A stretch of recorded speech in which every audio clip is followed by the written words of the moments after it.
Okay, how's it going, everybody? We are live. We have Kimberlee Simmons. We go to church together over at Awaken Church, and I'm super excited to have her on. Kimberlee is just such a humble, hungry, smart, kind real estate agent, and she's doing a lot for the community. And I'm really excited to bring to you guys' attention just what she's doing up in North County, this charity that she's been a part of for some time. And Kimberlee, thanks for being on the show. Super appreciate it. Do you mind just kind of talking a little bit about yourself? Yeah, thank you, Michael, for having me on. I am a native to California and have lived in North County since 2002. So North County is my playground, and went to school here. I work, play, and live here in North County. Kimberlee was super nice. So she has this really cool car that has all her branding on it. So my wife and I, Haley and I, we just moved up to North County, probably about a year ago. And funny enough, we were trying to get involved more with the community. And I've always kind of been the person just to kind of prospect, and I like meeting new people. And Kimberlee was nice enough to give us an opportunity to work together. And it's been great. And we really want to support good people. So thank you for obviously giving me a chance to work with you. And if it's okay, I got some questions just to kind of go over this specific charity.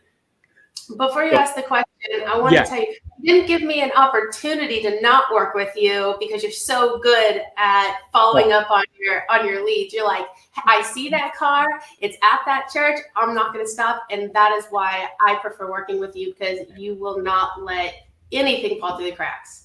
Hey, thanks for saying that. Yeah, my wife was like, wow, I really like that car. And the branding, the KS branding was on it. So she was actually the one. And it inspired her too, because I was like, look, this is like what you do to build relationships. You kind of have to, put yourself out there. So yeah, thanks for saying that. I'm glad everything's worked out so far. Tell us what Richness of Giving is, please. Richness of Giving is a local charity founded by local people, community members, and business owners here in North County.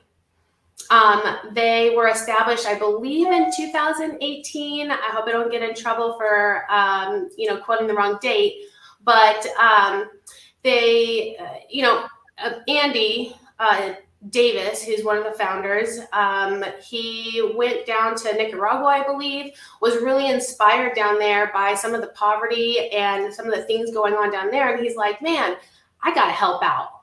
And so I think that's where the concept of Richness of Giving came from. And since then, it has snowballed into just the desire to help international communities, and that is poured into domestic communities here locally and throughout our immediate community. That stretches on well beyond our local community, and I'm just super excited to be a part of it.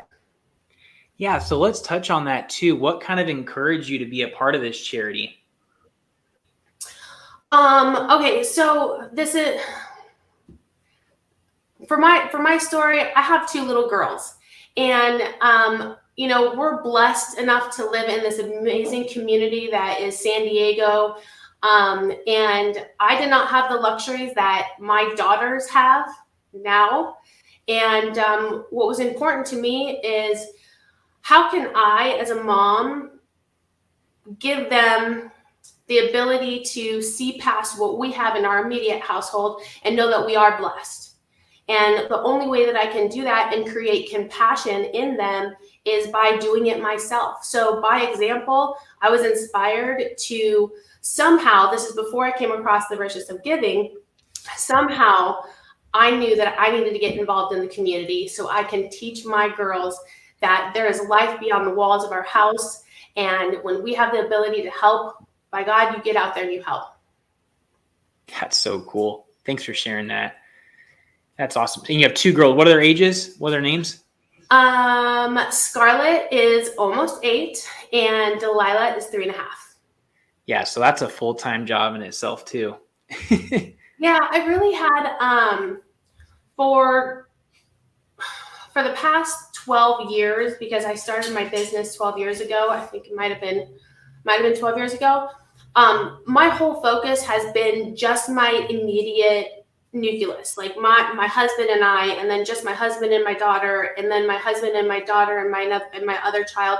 And I really just became so focused on just us that I really got to this point when my youngest daughter was 1. I'm like, there's life beyond these walls. And they're the ones that gave me the inspiration to make sure that they knew that there was more out there. The Spirit's talking through you right now. I can see the passion and the sympathy and everything that's coming out of that. So thank you for sharing that. I know it's personal.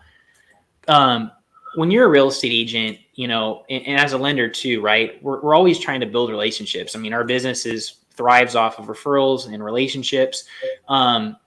You know, obviously everything that we do with charity is giving back, right? But there are opportunities maybe that have come with being a part of this charity. How long have you been a part of this charity for? And do you feel like it's helped your brand, helped your real estate business? You are a broker, so it is your show. It is your shop. Can you touch on that a little bit? So I was lucky. I think, you know, the universe really works in mysterious ways. I had already started to put my mindset out there that I needed to get involved in the community, and I didn't know how I was going to do it, and I've never done it before, so it's all very new to me. But there's this manifesting that goes on once you have a thought, right? So randomly, at one of my favorite restaurants in Carlsbad, the Compass. It's called the Compass? It's called the Compass. And so my husband and I were there, and the owner of Compass, which is Andy Davis, who is also one of the founders of the Richness of Giving, he was there. Oh, wow. He was there at the restaurant. He came to our table. We just started talking, and that conversation snowballed into the fact that he is one of the founders of Richness of Giving. And I knew that that was just my sign. Like, hey, you don't always have what you want staring you in the face when you go out to eat. So I just thought that was where I was drawn to. And how has it helped my business? I think that was your second question. Mm-hmm. I don't know. I feel like I have this I don't like to quantify charity with business, because charity comes from stuff that you do from the heart. Don't do it because you think you're going to make $1 at the end of the day. Do it because that's what you want to do, and that's where your heart's driven. And I can tell you, I have firsthand experience knowing that where your heart is, it's going to be fruitful. So my business has grown tremendously since I've been involved with the Richness of Giving. That's great. Yeah. It's been all around a huge blessing that we get to touch so many lives, and that in return, my business and my life has been touched. But I just don't want people to have that concept that it's about that dollar, and making sure that you do it with your heart. Yeah. And thanks for sharing that too. You know, it's like, that's what life's about, right? Like you talking about your girls and showing them like, hey, you know, if we're fruitful, we want to make other people's whose lives that maybe not have the same as ours and help benefit them in a lot of ways. And really, like, not to get dark, but when we go on our deathbed, I really do believe that's what life's about. And it's really cool. And sometimes we just got to start small, right? We all, like, when I was a kid, I wanted to be the next Derek Jeter. I wanted to be Tom Brady. I wanted to be this like huge, like, you know, media person. And you just got to start somewhere, right? So it's really cool that you've been consistent with this. And I apologize. How long have you been a part of the charity group for now? Okay. So I got involved in late 2019. And I know that because we had only done one event where I was able to participate with them before the shutdown. Gotcha. Okay. Impeccable timing. Yeah. I was like, wait, I'm supposed to be involved and the world just shut down. Like, this is not right. Yeah. So it's really fun. And I like playing golf also. What made you guys want to do a golf event? Okay. So I love golf. It's something that I used to do up until about 8 months pregnant with my first child. And I will tell you that I've never swung a golf club so well than when I was 18 months pregnant. Yeah. The most bizarre thing, but it was almost like it was my pendulum. It kept me there. It was a good swing. So when the shutdown happened and I'm sitting here, because I'm super motivated, right? I'm going to get in the community. I'm going to show my girls that this is what it's all about. We put, we but we also take care of others. I'm super, super hot on this. And then the world shuts down. And so I'm sitting there thinking, what can I do? I have to do something, Michael. And I pick up the phone and I call Andy. I'm like, Andy, let's golf tournament. I say, Andy, he's like, Kimberlee, I don't know. And I'm like, I do. Let's do this. Let's try. I have no idea what I'm doing, but Andy, let's try this. And so he took a leap of faith on me to really, tag along, because he's a golfer. So for him, he's participated in golf tournaments, and it was easy for him to be able to coordinate things on a level that I couldn't understand. And so the team up, and then the rest of the members of the Richness of Giving, which are amazing people in our local community, jumped on board, and we made it happen. So super cool. What was Andy doing before the golf event? Was there even any event that you guys were doing before this? There was a lot of events on the schedule. There was a beer fest event that was on the books. There was they had already planned a trip back down to Nicaragua to continue doing the work that they had already started doing in Nicaragua, and that trip got canceled, obviously. There was a lot on the schedule that really just came to a halt that was really devastating for the beneficiaries of their efforts. Yeah.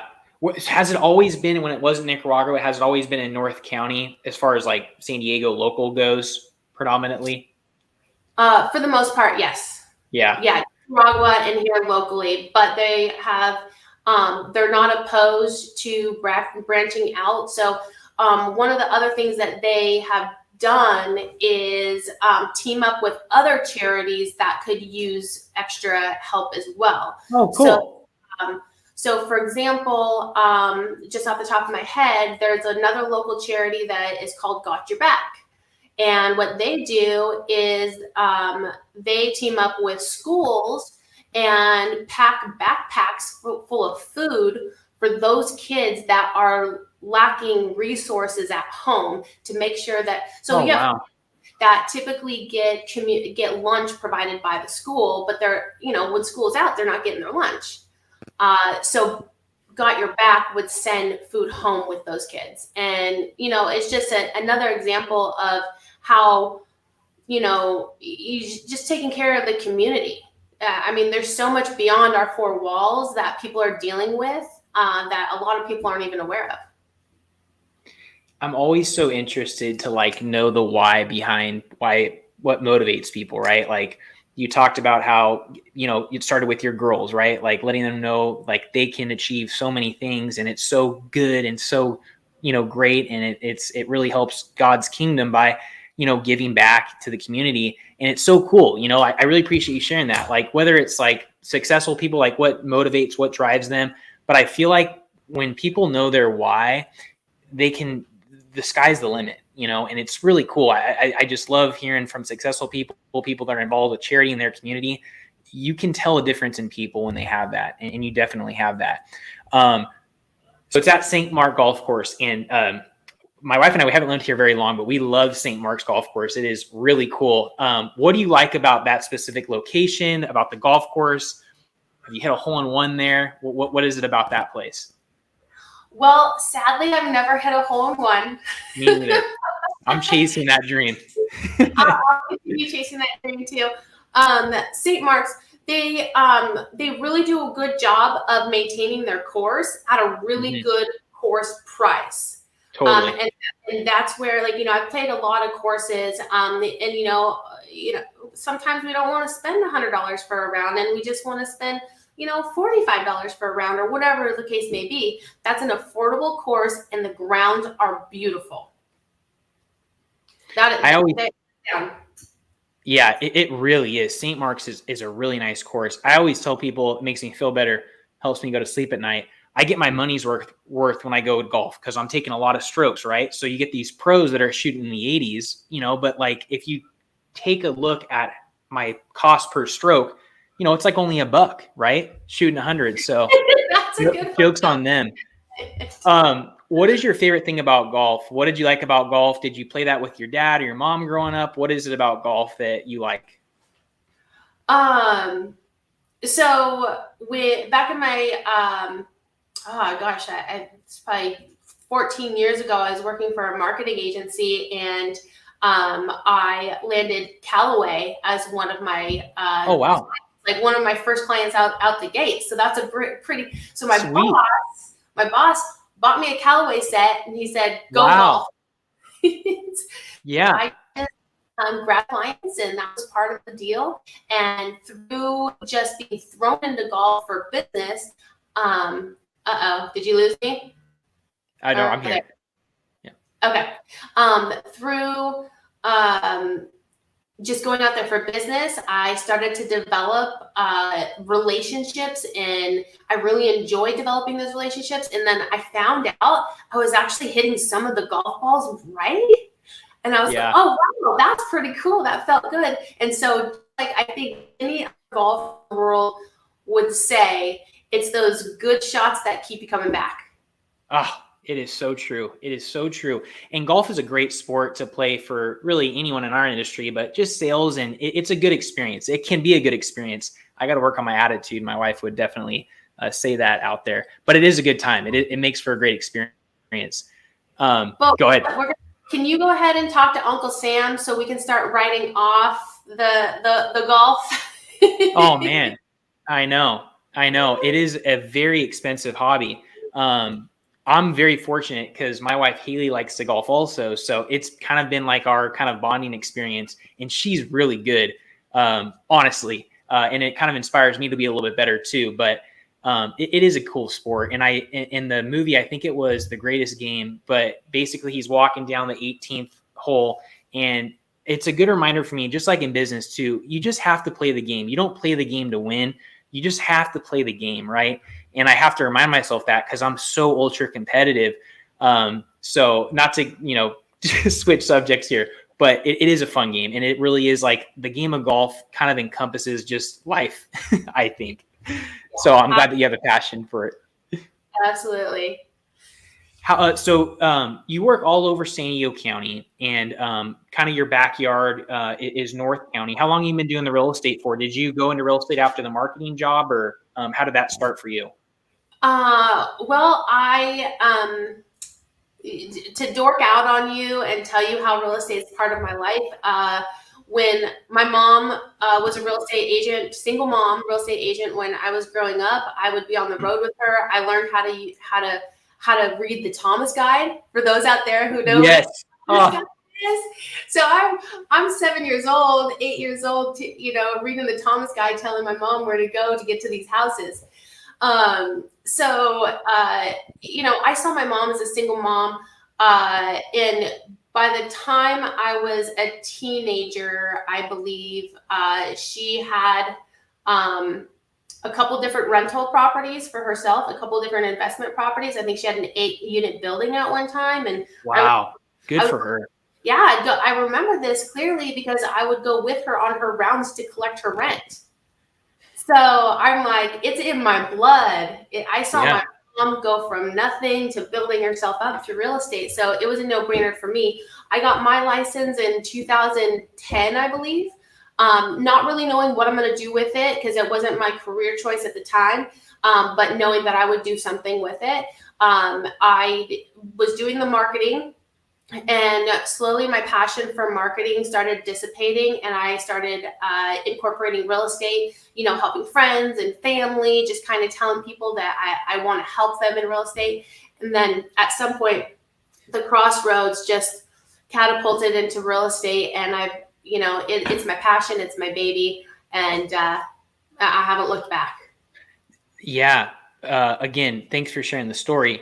And I think what's really cool that you're doing right now, and you don't need to go into too much detail, bless you, but there's a lot of real estate agents, a lot of lenders out there that, say that it's great to buy, but you kind of want to put your money where your mouth is, right? And I think it's really cool because you had the experience of, seeing what your mom did, And that's how you really win the game of Monopoly, right? Is you buy housing and you collect rent over time. Can you tell us what you're doing currently? You're okay. No worries. I didn't know if you were going to bust a beat. I didn't know if I should like start beatboxing there. Can you tell us if it's okay, just kind of what you're doing personally to build your real estate portfolio? I think it's really cool. And I think a lot of listeners may be intrigued on what you're currently doing. Yeah, so I absolutely knew that real estate is one of the best investments only because I saw it with my own eyes with my mom and what she was doing. I'm sorry. No worries. A dry throat. So my husband and I, we bought our first home, right in the middle of, it was in 2009. So we were still smack dab in the middle of all the short sales and the market crash at that point. Mm-hmm. We leveraged that house to get into the house that we're currently at right now. And then we additionally leveraged this house that we're currently in to buy a piece of property, a piece of land. Cool. And we're currently building. Oh, my throat is so dry. Sorry. So, no worries. I'll give her a little bit of a break. So, what Kim's talking about right now is your house can be a bank, right? So, anytime that you like sell any type of investment, you typically have to pay capital gains on that. Well, when you leverage real estate, that borrowed money isn't taxable. The government doesn't see that as taxed. So what Kim did, and what most people, how they build their wealth through real estate, is they hold on to their property and they can borrow from that. So as her home goes up in value, she's able to borrow and literally pull cold hard cash that she can then use to go, pay for another property.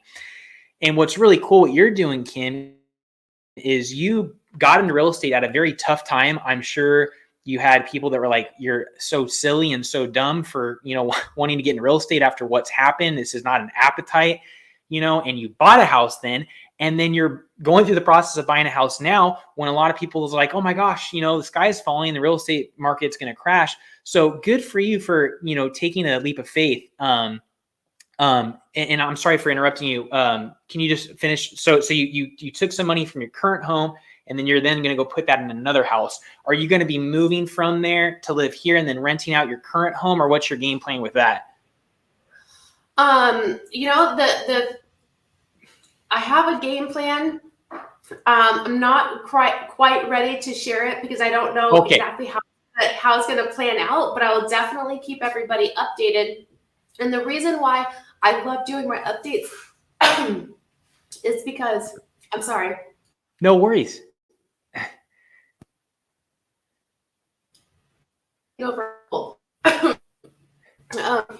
Is because each step you make in real estate is tried and true.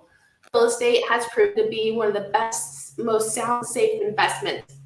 I'm going to end with this. I had a client that I was working with right before the shutdown. He was working with another agent and was having a hard time getting an offer accepted even before the shutdown. Or was it before? I think it was right before the shutdown.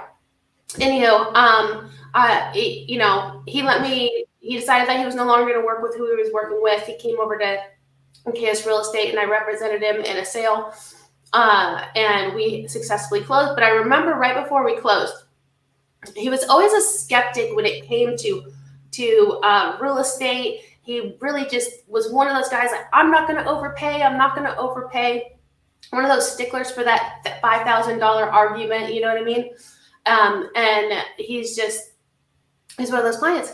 But I was like, listen, let's say that the market does crash.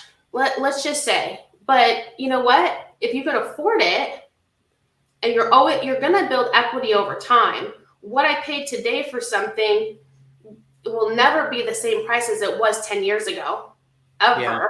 You know Isn't it crazy? Like $1 million house is almost kind of the norm now. And I remember when I was a kid thinking like $1 million house was like this huge mansion, and now it's almost kind of the norm. Imagine what it's going to be 10 to 15 years. Anyways, it's crazy. Well, starter home used to be $500,000 about 4 years ago. Now a starter home is about $750,000. These are not, I did not go out into the world and get these. This is my personal experience numbers. Yeah. You know, to get a 3-bedroom, 2-bath house. I mean, $750 if you're lucky. Yeah.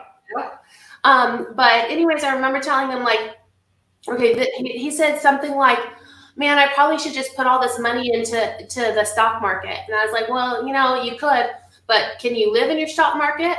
Can you leverage your stock market? Can you depreciate your stock market? No, you cannot do any of those in the stock market that you can do with your house. So cool. Hey, Kim, seriously, thank you so much for your time. It's so cool what you're doing. It's inspiring me, you know, to want to get involved with something. And I really do appreciate your time and obviously like working with us as a team. Any final thoughts, any final words as we finish out? We're already halfway done with 2022. Any kind of final thoughts that you got on your mind? Oh gosh. When it comes to the housing market or just anything, like what's top of your mind today? Top of my mind right now is, well, I'm super excited about the golf charity event that's coming up. It's, I think, just over 2 weeks away. So if anybody's out there and you want to share a little bit about Richness of Giving, if you want to participate in this year's event, it's a fun event. I've had people tell me, I have returning players. Probably half of the players at the tournament are returning players from the previous That's awesome. 2 years. So you know it's a good event if those people are coming back. So join, participate, volunteer. If your heart is telling you that you want to get involved in the community, you know, go do it. That's what I encourage you to do. Just get out there and go do it. Go do it. Awesome. Hey, Kim, thanks again for your time. Thank you so much, Michael. And I hope that I hope to connect with you professionally and personally soon. Oh, and by the way, I want everybody to know out there that we're going to see Michael and Lone Depot on the course as one of our platinum sponsors at this year's charity golf tournament. So thanks, Michael. I appreciate that. Absolutely. Thanks for letting us be a part of it. All right, guys. Thank you. All right.